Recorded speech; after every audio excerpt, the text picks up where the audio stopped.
Je reste encore là parce qu'il y a du passage. Là, il y a cette petite fille en blanc qui passe et je déclenche. Donc c'est une photo que j'aime bien aussi. À voir si vous préférez celle-là ou la suivante, vous allez voir.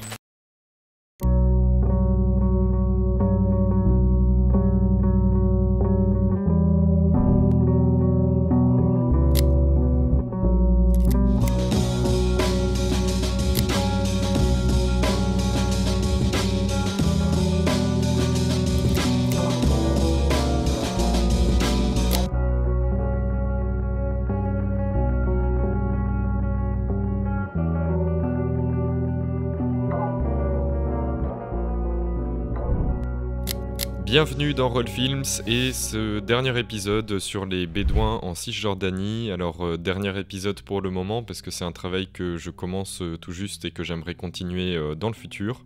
Et du coup je vous montre cette dernière pellicule de la série. Je suis toujours avec l'association Friends of Jahalin qui rend visite aux Bédouins pour chercher de l'artisanat qu'ils pourraient vendre sur un marché à Jérusalem.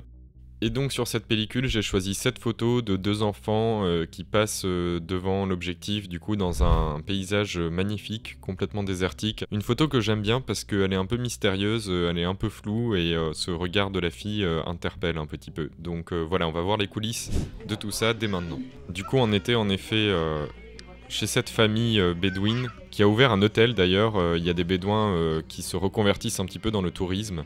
Donc voilà, ici c'est un endroit où on peut aussi loger. Et il y a tous leurs enfants qui jouent du coup sur cette terrasse. Donc j'essaie de faire quelques photos. Je trouve ça intéressant parce qu'ils sont nombreux, donc on peut faire des compositions intéressantes avec cette scène. J'aime bien cette photo notamment voilà, avec cet enfant à droite qui est debout sur le sommier. Et puis au fond on voit aussi un autre enfant appuyé contre ce matelas. C'est une photo qui est assez bien composée parce qu'elle est fermée à droite avec le bâtiment en tôle. Et puis au fond on devine un petit peu ce paysage désertique. Je profite que les membres de l'association regardent les tapis qui seraient à vendre pour faire un petit peu le tour de la propriété. Derrière, il y a cet enfant qui est accompagné par un des employés de la propriété. Donc j'essaye de faire une photo de dos avec eux qui passent. Alors bon, il y a une ambiance sur cette photo, mais elle est floue et puis ils sont de dos, donc c'est pas une photo que je garderai de cette pellicule. Alors je les suis un petit peu. Là, en fait, on est à l'ombre et derrière, le paysage est complètement éclairé encore par la lumière, comme on peut le voir.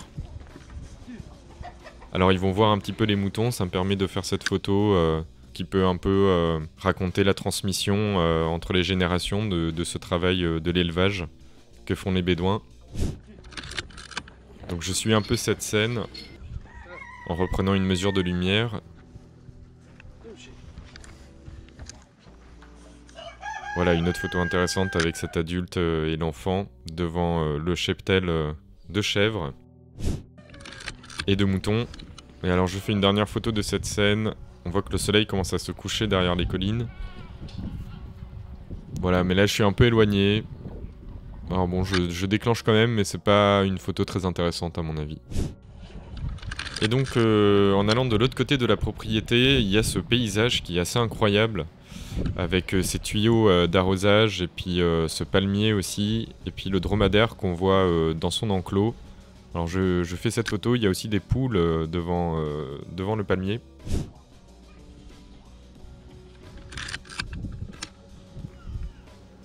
Alors je me rapproche un peu pour isoler le dromadaire. C'est pas mal, mais c'est une photo qui est très vide quand même, il se passe pas grand chose.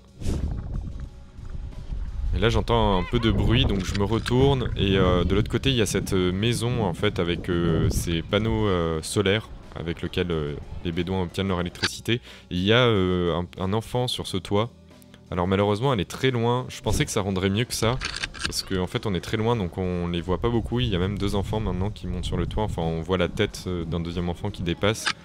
Et je trouve que c'est une belle scène. un peu de liberté pour ces enfants dans ce paysage, même si on la distingue peu, parce que je suis très loin, j'aime bien cette photo, notamment parce que le paysage est très beau, il y a différentes textures aussi avec les panneaux solaires, voilà, et puis on arrive à distinguer quand même la silhouette de cet enfant sur le toit.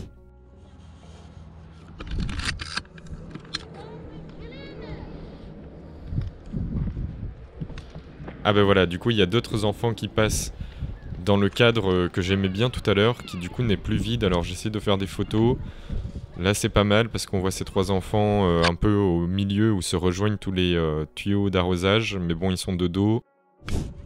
Je reste encore là parce qu'il y a du passage. Là il y a cette petite fille en blanc qui passe et je déclenche, donc c'est une photo que j'aime bien aussi. À voir si vous préférez celle-là ou la suivante, vous allez voir. Parce que là du coup, il y a encore d'autres enfants. Et voilà, je déclenche donc la photo que j'ai choisie pour cette pellicule. Que j'aime bien, même si elle est floue, il y a un peu de flou de bouger. Mais en fait j'ai l'impression que c'est ça qui crée cette ambiance un peu mystérieuse sur cette photo. On a donc ces deux enfants qui ont un peu la même posture, mais qui vont dans le sens inverse. Avec cette fille au premier plan qui regarde dans l'objectif. Et puis on a le palmier avec ces tuyaux d'arrosage qui font un peu penser à des serpents aussi. Et puis derrière ce paysage très beau, un peu granuleux du désert de Judée. On continue notre tour de la propriété. Alors il y a une grande partie de cet endroit qui était en fait sous le niveau de la mer. Là on s'est rapproché de la mer morte. Et donc c'est des endroits qui sont sous le niveau de la mer, où on sent la pression qui change dans les oreilles. Et du coup je fais quelques photos du propriétaire des lieux, qui se retourne. Une photo assez intéressante parce qu'on voit bien cette espèce de vallée derrière lui au moment où il se retourne. Et donc avant de se quitter, on se retrouve à la voiture avec aussi les gens de l'association. Et donc il est là avec ses enfants, alors j'essaie de faire quelques photos de cette scène qui est sympa. J'aime bien comment se tiennent ces enfants avec sa fille qui la tient par la main. Et voilà, ça c'est une bonne photo aussi que j'aurais pu choisir pour cette pellicule. Je trouve qu'il y a un bon équilibre entre l'arrière-plan qui est très éclairé et les personnages qui sont assez contrastés, avec ce regard de la fille au premier plan en bas très profond. Et puis son père avec ce geste de la main qui a aussi une bonne expression du visage et qui regarde un peu vers l'horizon. Voilà, donc c'est un trio comme ça intéressant aussi dans la composition. Et en haut à droite, l'image est fermée avec les arbres et les cabanons. Alors pendant qu'il raconte son histoire, je fais une dernière photo qui est intéressante aussi parce qu'il y a plus d'enfants. On a toujours le regard assez pénétrant de la petite fille au premier plan et puis là on a une expression du visage qui est différente avec un sourire et un geste de la main à nouveau. Voilà, donc ça c'est une chouette photo aussi. Personnellement je pense que je préfère la précédente. À vous de me dire laquelle vous préférez entre ces deux-là, ça m'intéresse. Et donc la suite c'est dans un contexte un peu différent, là je remonte la route numéro 1 à nouveau vers Jérusalem pour prendre le bus et je tombe sur ces deux ânes et ça donne une photo que j'aime bien parce qu'il y a du coup ces deux ânes dont la tête se touche quasiment, on dirait qu'ils sont en miroir comme ça et derrière la composition est pas mal avec la route qui fait le point de fuite, les lampadaires, les pylônes électriques au fond. Voilà, la lumière est assez intéressante aussi sur cette image, un peu rasante comme ça, c'est la fin de journée un peu. Et enfin, sur le chemin, je tombe aussi sur ce squelette d'un bouc ou d'un bélier, je sais pas exactement ce que c'est. Si vous le savez, dites-le moi aussi dans les commentaires. Qui est aussi éclairé d'une façon assez intéressante avec ce soleil couchant. Et voilà, c'est une photo assez symbolique aussi de la déperdition des modes de vie traditionnels, de l'élevage et du nomadisme. Donc un peu la fin de cette époque qui se déroule en ce moment dans cette région. Et voilà, on termine cette série donc sur les bédouins du désert de Judée avec cette photo de la route numéro 1 autour de laquelle tous ces épisodes se sont déroulés dans les villages un peu disséminés, cette route du coup qui mène vers Jérusalem. C'est la dernière photo que je voulais vous montrer de cette pellicule, j'espère que ça vous a plu cette série sur les bédouins. La semaine prochaine, on rentre à Paris, plus précisément dans les laboratoires Picto. Je vais retrouver le tireur professionnel Thomas Consani, pour lui demander de réaliser le tirage de certaines des photos de Roll Films. Voilà, j'ai hâte de vous montrer tout ça. En attendant, je commence à préparer aussi une petite vidéo à FAQ, voilà, pour répondre à vos différentes questions sur le format, sur la démarche, les photos. Donc si vous avez des questions en tête, n'hésitez pas à les poser en commentaire et je les mettrai de côté pour cette future vidéo FAQ. Voilà, je vous souhaite une bonne semaine à toutes et à tous, et je vous dis à la semaine prochaine, comme d'habitude. Ciao.